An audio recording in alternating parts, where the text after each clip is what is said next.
खबर की ओर, जहां जमीन घोटाले मामले में प्रियंका गांधी वाड्रा का नाम शामिल हुआ है। ईडी की चार्जशीट में पहली बार प्रियंका गांधी वाड्रा का नाम शामिल हुआ है। वहीं रॉबर्ट वाड्रा के साथ प्रियंका के नाम का भी इस चार्जशीट में जिक्र किया गया है, जिसके बाद अब लगातार ये कहा जा रहा है कि प्रियंका गांधी की मुश्किलें बढ़ने वाली हैं। फरीदाबाद में जमीन खरीद से जुड़ा ये पूरा मामला है, जिसमें प्रियंका गांधी का नाम शामिल है और प्रियंका गांधी वाड्रा को अब ईडी ने नोटिस भेजा है। पहली बार ये मौका है जब किसी चार्जशीट में प्रियंका गांधी वाड्रा का नाम शामिल है। आपको बता दें कि कांग्रेस नेता प्रियंका गांधी का नाम prevention of money laundering act यानी कि पीएमएलए से जुड़े एक केस की चार्जशीट में दर्ज किया गया है।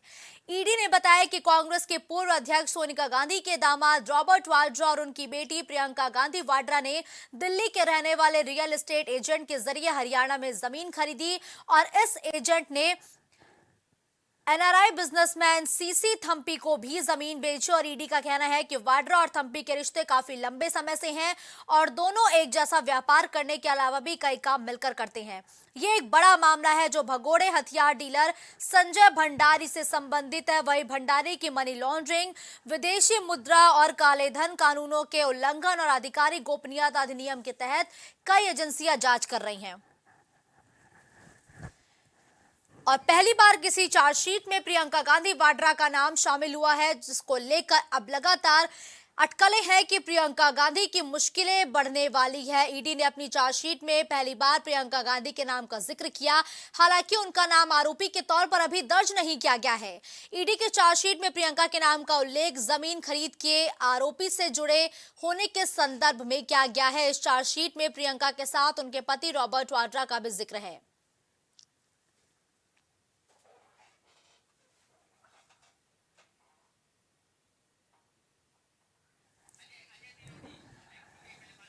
तो इस खबर पर ज्यादा जानकारी के लिए अजय इस वक्त फोन लाइन पर हमारे साथ जुड़ चुके हैं। अजय, देखिए, पहली बार ऐसा कोई मौका आया है जब किसी चार्जशीट में प्रियंका गांधी वाड्रा का नाम शामिल हुआ है। क्या कुछ है ये पूरा मामला जिसको लेकर अटकलें हैं कि प्रियंका गांधी वाड्रा की मुश्किलें अब बढ़ने वाली हैं? जी मुस्कान, आपको बता दें कि रॉबर्ट वाड्रा से जुड़े कनेक्शन मामले में प्रियंका गांधी वाड्रा की मुश्किलें बढ़ सकती है। केंद्रीय जांच एजेंसी ईडी द्वारा प्रियंका गांधी से पूछताछ की जा सकती है। सबसे बड़ी बात जो निकल के आ रही है कि ये पहली बार है कि रॉबर्ट वाड्रा से जुड़े मामले में प्रियंका गांधी का नाम निकल के आया है। सबसे बड़ी बात ये भी है कि इसमें दिल्ली के रहने वाले रियल एस्टेट एजेंट मार्फत हरियाणा में जिस प्रॉपर्टी को खरीदा था, एनआरआई प्रॉपर्टी के मामले में सीसी थम्पी को बेचा गया था, वो मामला ईडी के रडार पर। इसके वजह से प्रियंका गांधी की मुश्किलें बढ़ सकती है। बिल्कुल, देखिए अजय, जिस चार्जशीट का लगातार जिक्र किया जा रहा है उस चार्जशीट की बड़ी बातें क्या है? क्या इसमें प्रियंका गांधी वाड्रा को आरोपी बनाया गया है? जी, अभी आरोपी तो नहीं बनाया गया। ये जरूर है कि प्रियंका गांधी वाड्रा की मुश्किलें बढ़ने के पीछे का रीजन ये है कि ईडी ने, जांच एजेंसी ईडी ने जो चार्जशीट दायर की उसमें यशत हवा का नाम के रियल एस्टेट कारोबारी का नाम है, जिससे रॉबर्ट वाड्रा और सीसी थम्पी के साथ बेहद करीबी संबंध। और रॉबर्ट वाड्रा प्रियंका गांधी के हस्बैंड है। उस मामले में ये भी है कि वो आरोपियों के साथ उस समय बेहद करीबी रही, इसलिए प्रियंका गांधी की मुश्किलें इस बार बढ़ सकती थी। बिल्कुल ठीक है। तो मनी लॉन्ड्रिंग मामले में ईडी ने चार्जशीट में पहली बार प्रियंका गांधी वाड्रा के नाम का जिक्र किया है, यानी कि साफ तौर पर कहा जाए कि चार्जशीट में पहली बार उनका नाम दर्ज किया गया है। इनके अलावा और कौन कौन से नाम, ऐसे बड़े नाम है जो चार्जशीट से निकल के सामने आए हैं? जी, अभी और कौन कौन से नाम की बात नहीं, लेकिन जो पहले की बात है कि रॉबर्ट वाड्रा से पहले भी पूछताछ की जा सकती है। जो उसमें इस मामले में 2-3 नाम, जैसे पाहवा का नाम है, रॉबर्ट वाड्रा का नाम है और सीसी थम्पी का नाम, इन लोगों के नाम ऑलरेडी पहले से ही इस चार्जशीट में शामिल है। जी बिल्कुल, तो देखिए, कई बड़े नाम इस चार्जशीट में लगातार निकल के सामने आई है। जिस तरीके से चार्जशीट में प्रियंका गांधी वाड्रा का नाम सामने आया है, क्या इस पर कांग्रेस के किसी नेता की प्रतिक्रिया अभी तक देखने को मिली है क्या? जी अजय। तो अजय से दोबारा संपर्क स्थापित करने का प्रयास किया जाएगा। तो ईडी की चार्जशीट में पहली बार प्रियंका गांधी वाड्रा का नाम शामिल है और मनी लॉन्ड्रिंग मामले में अपने आरोप पत्र में प्रियंका वाड्रा का नाम दर्ज किया है और ईडी ने इसी मामले में रॉबर्ट वाड्रा पर भी आरोप लगाए थे। ईडी का कहना है कि 2006 में प्रियंका और रॉबर्ट वाड्रा ने दिल्ली स्थित real estate agent HL Pahwa से हरियाणा के फरीदाबाद में 40 कनाल की भूमि खरीदी थी और उसे जमीन को फरवरी 2010 में बेच दिया था। तो अजय द्विवेदी एक बार फिर लाइव इस वक्त हमारे साथ जुड़ चुके हैं। देखिए अजय, 2006 का ये पूरा मामला है जब प्रियंका गांधी वाड्रा और कहा जा रहा है कि उनके पति ने एक जमीन को खरीदा था, उसको 2010 में बेच दिया था। लेकिन इस पूरे मामले के दौरान वो क्या कुछ बड़ी बातें थी जो निकल के सामने आई, जिसमें लगातार गांधी परिवार घिरता हुआ नजर आया? ये आपको बता दें कि इससे पहले भी रॉबर्ट वाड्रा से पूछताछ ईडी कर चुके, लेकिन ये पहली बार है कि प्रियंका गांधी का नाम में लिया जा रहा है। कि सबसे बड़ी बात ये भी है कि निकल के कि पिछले दिन ईडी ने काफी जांच की थी, उसके बाद ये निकल के आया कि जांच में पाहवा और किसी थम्पी का नाम निकल के आया, जो कि प्रियंका गांधी और रॉबर्ट वाड्रा के बेहद करीबी है। और सबसे बड़ी बात यह कि हरियाणा में इस जमीन को खरीदा गया था और वो पहले से इसके रडार पे थे। तो अब ये मामला निकल के आया कि इस मामले में प्रियंका गांधी की मुश्किलें बढ़ सकती हैं और जो प्रियंका गांधी से भी ईडी पूछताछ कर सकती है। जी देखिए, चार्जशीट में पहली बार तो प्रियंका गांधी वाड्रा का नाम अब सामने आ चुका है। क्या इस पूरे मामले पर अभी तक कांग्रेस के किसी नेता की प्रतिक्रिया आई है क्या? ये मामला काफी पुराना है, लेकिन पिछले काफी दिनों से ईडी रॉबर्ट वाड्रा से, आपको याद होगा कि हमेशा पूछताछ के लिए रॉबर्ट वाड्रा को बुलाया जाता था, जिसमें कांग्रेस को घेरने की एक कोशिश होती थी। और अब तो 2024 का लोकसभा चुनाव सामने है, तो ये तो होना ही था। और सबसे बड़ी बात ये भी है कि ईडी ने इस मामले में एक पुख्ता सबूत की भी बात कही और कुछ लोगों के बयान भी उसने दर्ज किए। इस वजह से उन बयानों की पुष्टि के लिए प्रियंका गांधी को घेरने की भी बात हो रही है, जिससे कि कांग्रेस की मुश्किलें बढ़ सके। जी ठीक है, देखिए अजय, अब तो चार्जशीट में प्रियंका गांधी वाड्रा का नाम तो शामिल हो चुका है। क्या अब इनसे पूछताछ ईडी करने वाली है और कब तक कर सकती है पूछताछ? चार्जशीट में भी प्रियंका गांधी का नाम उस स्तर से नहीं है, लेकिन हाँ ये पूछताछ के लिए बुलाने वाली बात है। लेकिन रॉबर्ट वाड्रा का नाम चार्जशीट में पहले और पीजी पाहवा का नाम है। और सबसे बड़ी बात, इस जमीन में एक बड़ा मामला निकल कर आया था, जो नाम है कृषि थम्पी का। कृषि थम्पी हरियाणा के एक कारोबारी और रियल एस्टेट कारोबारी, जो कि इन्होंने जमीन खरीदी थी। और उस समय ये मामला काफी सुर्खियों में था रियल एस्टेट को लेकर। इसमें बड़ी रियल एस्टेट कंपनियों के भी नाम आए थे, जो कि सीसी थम्पी और रॉबर्ट वाड्रा के काफी करीबी हैं। इस वजह से रॉबर्ट वाड्रा की पत्नी लेकिन देखिए अजय, हम इस बात का लगातार जिक्र कर रहे हैं कि 2006 का ये पूरा मामला जब रॉबर्ट वाड्रा ने जमीन को खरीदा और 2010 में दोबारा उस जमीन को बेच दिया गया। ऐसे में ईडी को इतने आखिर साल क्यों लग गए प्रियंका गांधी वाड्रा का नाम चार्जशीट में डालने के लिए? मतलब एक लंबा ड्यूरेशन है ये। जी ये जरूर कहा जा सकता है कि ईडी को एक लंबा समय लगा, लेकिन जांच की प्रक्रिया जैसे जैसे आगे बढ़ती है, ईडी उसी हिसाब से आगे बढ़ती। जैसे जैसे ईडी ने सूत्र जोड़े और कांग्रेस के करीब तक पहुंची, उस कांग्रेस की करीब तक पहुंचने में प्रियंका गांधी का भी नाम आया। सबसे बड़ी बात इस समय यह भी है कि 2024 का लोकसभा चुनाव भी सामने, तो इस समय कांग्रेस की मुश्किलें बढ़ेंगी। तो जाहिर सी बात है 2024 में वो कहीं न कहीं डैमेज होने की भी बात आएगी। जी बिल्कुल ठीक है, धन्यवाद अजय इस खबर पर हमारे साथ जुड़ने के लिए।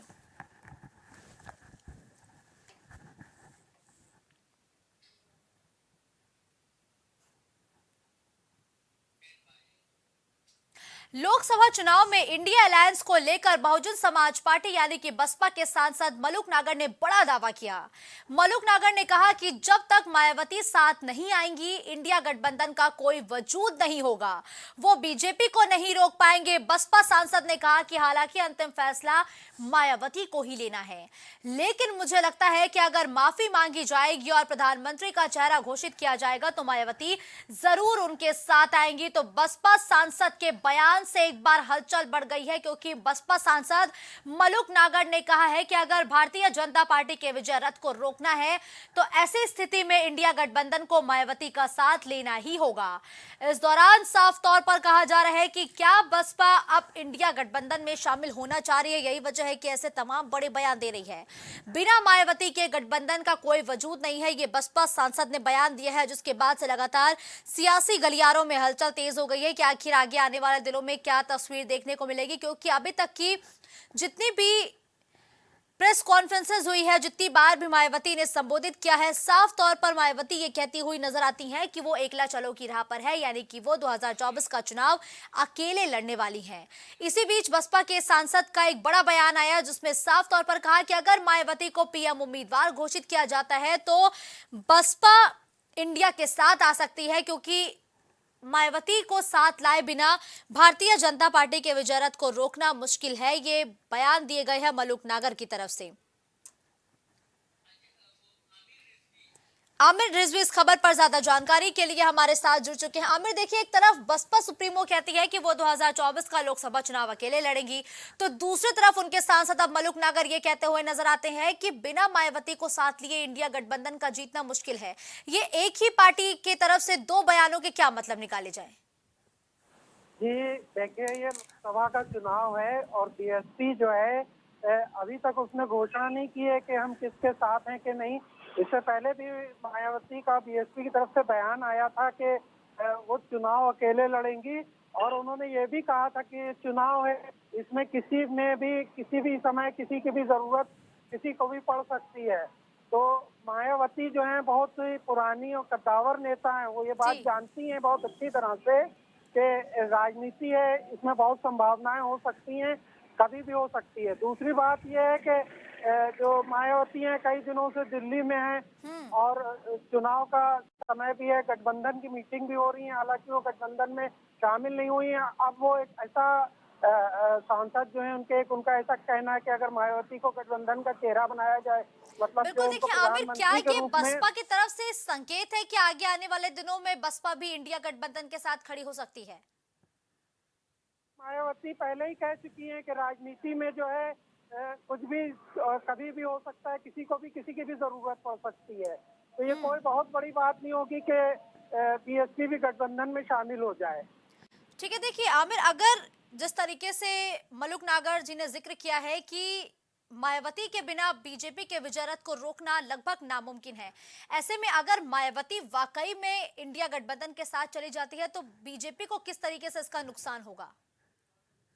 जी देखिए, ये नुकसान और फायदा ये तो जो चुनाव होता है उसके बाद ही तय हो पाता है, लेकिन बीएसपी भी अपने आप में एक बहुत बड़ी पार्टी है, जी। काफी जनाधार है उनका भी, और कई बार वो अचानक से जो है सत्ता में आ जाती हैं और मतलब जो अंडर करंट है उनका वो बहुत तेज है, लोगों में बीएसपी को लेकर जो है वो काफी उसके प्रति लगाव है। तो बिल्कुल असर डाल सकती हैं। अगर वो गठबंधन में रहेंगी तो गठबंधन को भी फायदा हो सकता है, अलग चुनाव लड़ेंगी तब भी वो काफी सीटें बीएसपी ला सकती है। बिल्कुल, लेकिन देखिए आमिर, एक टर्म एंड कंडीशन रखा गया है गठबंधन के सामने कि जब मायावती को प्रधानमंत्री का चेहरा घोषित किया जाएगा तभी हम इंडिया गठबंधन का हिस्सा बनेंगे। देखिए, सभी दल हैं, उधर अखिलेश यादव भी हैं, कांग्रेस जो बाकी दलों से भी हैं, तो सभी लोग कहते हैं कि जो दल के नेता हैं उनको गठबंधन में बड़ी जगह दी जाए, उसको चेहरा बनाया जाए, लेकिन ये तो आने वाले समय में ही तय हो।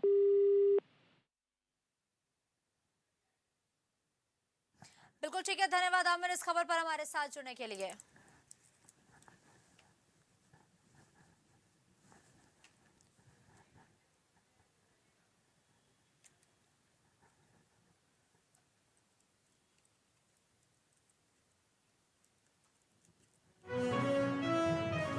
तो संसद की सुरक्षा में सेंध का मामला, संसद की सुरक्षा में सेंध के मामले से जुड़ी बड़ी और अहम खबर लगातार सामने आ रही है, जहां 6 आरोपियों को पटियाला हाउस कोर्ट में किया जाएगा पेश। तो आरोपियों को पटियाला हाउस कोर्ट में पेश किया जाएगा।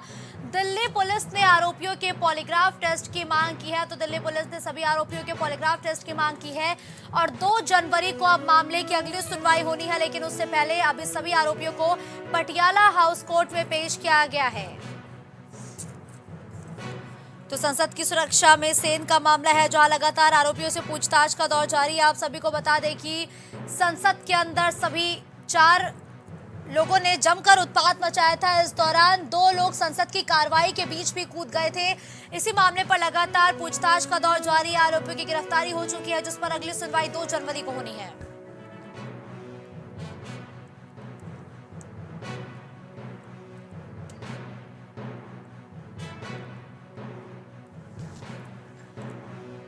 तो दिल्ली पुलिस ने आरोपियों के पॉलीग्राफ टेस्ट की मांग की है। दिल्ली पुलिस की तरफ से आरोपियों की पॉलीग्राफ टेस्ट की मांग की है, जिसके बाद 2 जनवरी को इस मामले में अगली सुनवाई होनी है। 2 जनवरी को मामले पर अगली सुनवाई होगी। संसद की सुरक्षा में सेन का ये मामला था। इस दौरान संसद की सुरक्षा में बड़ी चूक हुई थी। विपक्षी दल लगातार हंगामा करते हुए भी नजर आए थे। सांसदों को सस्पेंशन तक करने की नौबत आ गई थी और अब उस मामले पर लगातार पूछताछ का दौर जारी है और सभी आरोपियों को आज पटियाला हाउस कोर्ट में पेश किया गया है, जहां दिल्ली पुलिस ने आरोपियों के पॉलीग्राफ टेस्ट की मांग की है और अब इस मामले पर अगली सुनवाई 2 जनवरी को होनी है। अजय द्विवेदी इस खबर पर ज्यादा जानकारी के लिए इस वक्त हमारे साथ लाइव जुड़ चुके हैं। देखिए अजय, 6 आरोपियों को पटियाला हाउस कोर्ट में पेश किया गया है, लेकिन अभी तक की पूछताछ में क्या बड़ी बातें निकल के सामने आ रही हैं आरोपियों के द्वारा जो बयान दिए गए हैं? जी आपको बता दें कि पिछले दिनों संसद सुरक्षा चूक मामले में आज सभी आरोपियों को पटियाला हाउस कोर्ट में पेश किया गया, जहां से 6 आरोपियों को फिर से पटियाला हाउस कोर्ट में पूछताछ के बाद उन्हें तो सबसे बड़ी बात निकल के आ रही है कि वो आज उन पटियाला हाउस कोर्ट में पेश करने के बाद उन आरोपियों से पूछताछ की जाएगी, लेकिन वो पूछताछ किस तरह से होगी इससे बड़ी बात निकल के आ रही है। उनका पॉलीग्राफ टेस्ट करने की बात कही है गई, जिसमें से पहले ही नीलम आरोपी जो है वो पॉलीग्राफ टेस्ट के लिए हाँ कहा गया था उससे। तो आज एक क्वेरी डिसाइड करेगी किस तरह से उनसे पूछताछ होगी। इसमें अजय देखिए, पॉलीग्राफ टेस्ट के जरिए दिल्ली पुलिस आखिर क्या पता लगाना चाह रही है? ठीक है, आपको बता दें एक पॉलीग्राफ टेस्ट होता क्या है। जैसे कि पॉलीग्राफ टेस्ट आपके मन में या आपके विचार में जो भी कुछ चलता रहता है वो सच सामने आता है, इसलिए वो आरोपियों से पॉलीग्राफ टेस्ट के तहत वो पूछताछ करना ये चाहते कि किस तरह से वो आरोपियों ने क्या षड्यंत्र रचा था या क्या इसके पीछे की क्या रीजन। कारण कि पिछले दिनों कोई ये निकल के आ रहा था कि बेरोजगारी और इसकी वजह से इन लोगों ने ये कदम उठाया, या फिर ये बात कही जा रही है कि इन लोगों ने आखिर में संसद सुरक्षा में हो सकता है बड़ा प्लान किया हो इसको लेके। जी लेकिन देखिए अजय, आप आरोपियों से पूछताछ तो कर लेंगे जिस तरीके से दिल्ली पुलिस कर रही है, लेकिन जिस सांसद के कार्ड पर ये सभी अंदर आए थे, क्या उस सांसद से पूछताछ की गई कि क्या वो वाकई इन्हें जानते हैं? ये तो सांसद से पूछताछ हो चुकी है, लेकिन ये जरूर है कि ये आरोपी संसद में घुसे कैसे। तो इस मामले को लेकर सबसे बड़ी बात निकल के ये भी आई है कि इन लोगों ने पहले अलग अलग सांसदों के माध्यम से वो अंदर प्रवेश पाया था, लेकिन पहले से एक प्लान था जिसमें कि कुछ आरोपी जैसे कर्नाटक से, कुछ महाराष्ट्र से, कुछ यूपी से खास करके जो सागर शर्मा था उसके बारे में ये भी पूछा गया है कि वो आरोपी सागर शर्मा अंदर गया कैसे। तो आरोपी सागर शर्मा पहले ही यहाँ से जा चुका था दिल्ली उन लोगों ने हरियाणा में पहले गुड़गांव में अपने मित्र के साथ थे, फिर उसके बाद इन लोगों का प्लान था अंदर जाने का। तो उस प्लान के अनुसार फिर ये बातें हुई, तो उसी वजह से आज पटियाला हाउस कोर्ट में इन लोगों को पूछताछ के लिए बुलाया गया है और सबसे बड़ी बात है पेशी के बाद इनको पॉलीग्राफ टेस्ट के लिए भेजा जाएगा। जी बिल्कुल ठीक है, धन्यवाद अजय इस खबर पर हमारे साथ जुड़ने के लिए।